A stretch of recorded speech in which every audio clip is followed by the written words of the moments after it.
Kiko Barzaga, ang anak ng dinastiya, ang bata sa Kongreso, at ang bagyong dumating sa lumang sistema. Sa Cavite, matagal nang umiikot ang pangalan ng Barzaga sa politika, isang apelidong kumakatawan sa kapangyarihan at serbisyo. Hindi rin nawawala ang intriga.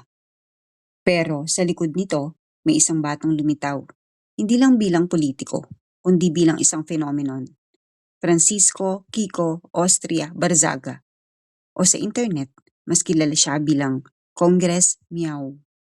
Ipinanganak noong September 12, 1998 sa Dasmariñas City, Cavite. Si Kiko ay lumaki sa pamilyang ang politika ay hindi lamang trabaho, kundi estado ng buhay.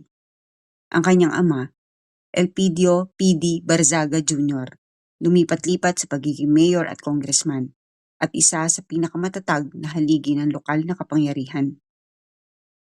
Samantala, ang kanyang ina na si Jenny Austria Barzaga ay kasalukuyang mayor ng Dasmariñas, Cavite.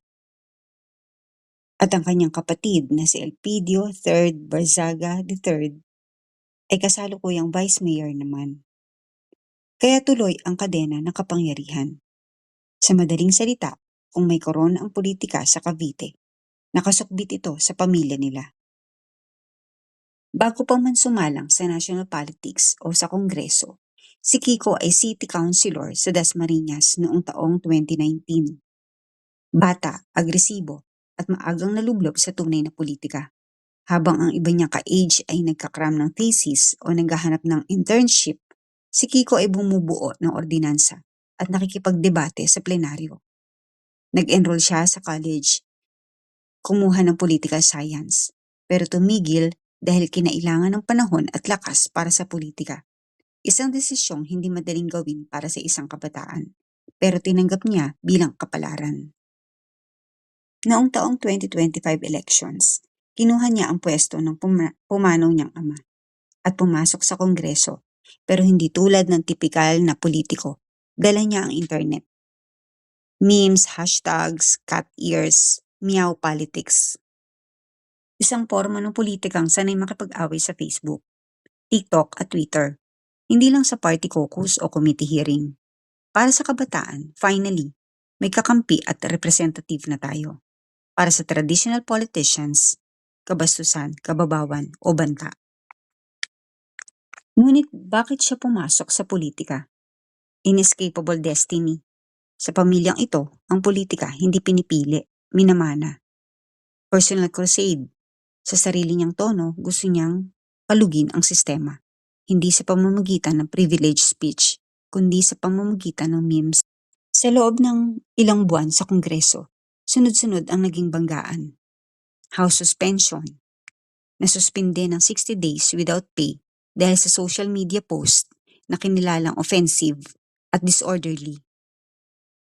Pangalawa, tinanggal siya sa Army Reservist list matapos magbitaw ng pahayag na nagbigay ng peligro sa reputasyon ng military. At ang pangatlo ay sedition and rebellion complaints dahil daw sa mga salitang maaaring mag-udyok ng pag-aaklas.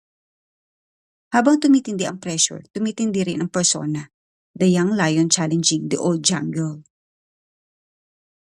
At dumating ang pinakamalaking unos, ang bilyonaryong tycoon na si Enrique Razon Jr., na may-ari ng ports, casinos, at strong political influence, ay nag-file ng cyber libel case laban kay Kiko Barzaga. Ayon sa kampo ni Razon, nag-post si Barzaga na may suhulan na naganap upang kontrolin ang speakership race sa Kongreso. May hashtag pa umanong, ikulong si Razon. Para kay Razon, ito'y paninirang puri. Para kay Kiko, ito ay paglalantad. Ang kaso, 2 counts of cyber libel, filed sa Makati Prosecutor's Office at may kasama pang civil damages na tumataginting na 110 million pesos. At nang tanungin ang sagot ni Kiko, handa akong harapin ang korte, maebidensya ako. Meanwhile, ang National Unity Party, ang partido kung saan dati siyang kabilang, ay nagbanta ng sarili nilang kaso. I will be taking the Enrique Razon bribery case to court. National Unity Party Chairman Puno has filed multiple cases against me. regarding my revelation of the hundreds of millions of pesos received by the National Unity Party's candidates during elections from businessman Enrique Razon. I will be presenting the evidence of my claims in both Congress and in court. Our country is controlled by wealthy businessmen, and Razon is the most powerful of them all. But good must always stand against evil, no matter how wealthy and influential that evil is, for that is my duty as a trusted leader of the Filipino people. Enrique Razon may have all of our country's wealth at his disposal, but he is poor and empty in the eyes of God. We will fight corruption until the very end. In the face of imprisonment and death, we shall stand against this evil that plagues our beloved nation. Let justice be done. God bless the Philippines. Si Enrique Razon Jr. ay bilyonaryong negosyante at chairman ng International Container Terminal Services Incorporated at may-ari ng Soler Resort in Manila. Mariin niyang sinabing ito ay mali at malisyoso. Inireklamo niya si Barsaga sa kasong cyber libel dahil sa mga Facebook post nito na nagsasabing siya ang nagbayad ng suhol sa mga kongresista para suportahan ang speakership ni Martin Romualdez noong 2025 midterm elections. Ayon sa legal counsel ni Razon, ang mga claim ni Barsaga na siya ang mastermind sa korupsyon sa Kongreso at na nagbigay ng suhol na binigay sa mga miyembro ng National Unity Party o NUP ay hindi totoo at walang basihan at maliwanag na nagdulot ng pinsala sa kanyang reputasyon. Hindi ito itinuturing na protektadong pampulitikang pahayag dahil daw sa mga salitang ginamit ni Barsaga. Sa reklamo, hinahangad ni Razon ang malalaking damages, humigit kumulang 110 million dahil sa emosyonal at reputational harm na idinulot ng mga paratang. Sa madaling sinabi ni Razon na hindi siya nagbayad ng suhol sa mga kongresista at hindi siya mastermind ng korupsyon sa Kongreso. At ang mga paratang ay pinalaki ni Barsaga ng walang solid na ebidensya. Hindi lamang si Razon ang nagtaas ng boses. Bilang chairman ng National Unity Party, sinabi ni Representative Ronaldo Ronnie Puno na ang mga paratang ni Barsaga laban sa partido at sa mga miyembro nito ay baseless, reckless at malicious. At walang logic, lalo pat walang contest sa speakership ni Martin Romualdez noong 2025 dahil wala naman siyang kalaban. Idinagdag ni Puno na dahil dito, ang NUP at iba pang miyembro nito ay maghahain ng kanilang sariling mga kaso laban kay Barsaga para sa proteksyon ng kanilang mga reputasyon. Ano ang gagawin ninyo? Panibagong ethics complaint na naman bang mangyayari nito laban sa kanya? Hindi pa nga siya nakakabalik. Hindi ba suspended pa rin siya hanggang ngayon?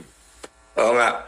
Number one, papailan din namin siya ng libel and cyber libel case, no? Kasi binanggit niya lahat ng NUP members na nandoon.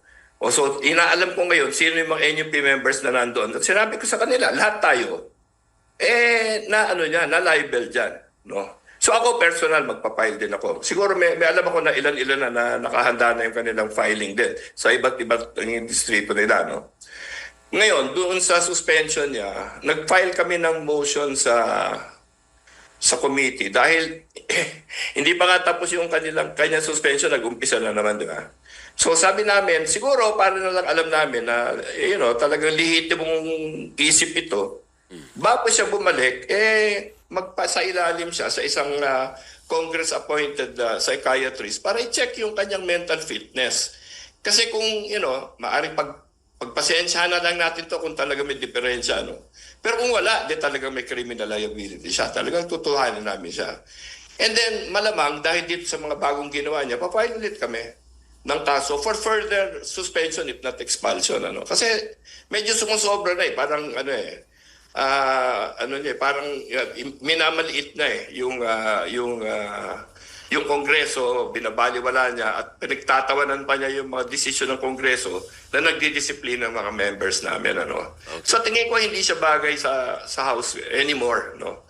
So malungkot kasi kapartido namin yan, kaibigan namin yung tatay niya.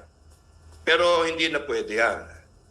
At kami naman, dahil sa NUP, ang head kasi ng chapter, kasi Congress party kami, no? Ang mga chapters namin are congresses, no?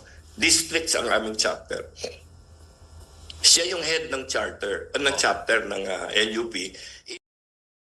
Si Puno mismo ay nag-anunsyo ng hakbang para i-expel si Barsaga sa House of Representatives at ayusin ang legal na aksyon dahil sa kanyang patuloy na malisyosong pag-atake. Sa mata ng publiko, hero ba siya o menace? Depende kung sino ang tatanungin. Para sa youth and anti-establishment, siya ang boses namin. Para sa traditional institutions, siya ang panganib sa decorum. Sa dulo, si Kiko Brazaga ay hindi lamang batang congressman. Siya ay narrative arc sa kasalukuyang kabanata ng politika sa Pilipinas.